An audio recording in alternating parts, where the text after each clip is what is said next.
एवढे सारे केले म्हणून त्यांच्यासाठी दोन शब्द मोलाचे.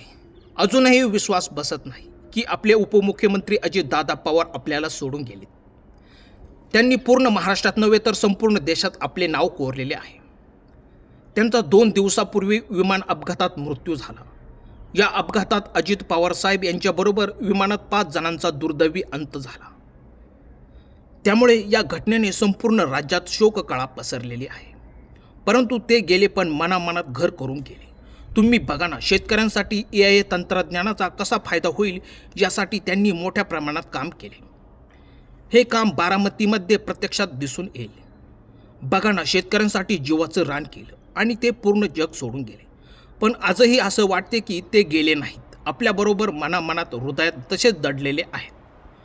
तुम्हाला माहीत आहे का, बारामतीमध्ये कृत्रिम बुद्धिमत्तेच्या AI क्षेत्रात देशाच्या नकाशावर येणार आहे.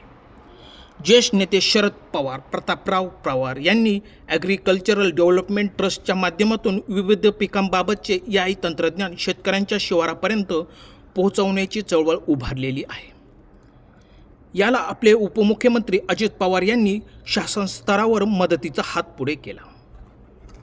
त्यांनी त्यावेळी अर्थसंकल्पात 500 कोटींची तरतूद केली होती. हे तंत्रज्ञान तुम्ही बघण्यासाठी आवर्जून बारामतीला जायला पाहिजे. तुम्हाला माहीत असायला हवे, कमी खर्चात अधिक उत्पन्न देणारी ऊस शेती बारामतीमध्ये तुम्हाला बघावयास मिळेल. तुम्ही नक्की जाऊन बघू शकता. आपल्या दादांनी बारामतीत 3 हत्ती चौकामध्ये उभारलेले क्लॉक टॉवर लंडनच्या धर्तीवर आहे.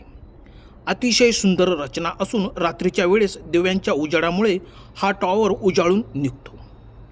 यात जवळच्या नागरिकांना विसावा घेण्यासाठी आणि जॉगिंगसाठी केलेले ट्रॅक पाहण्यासारखे आहेत.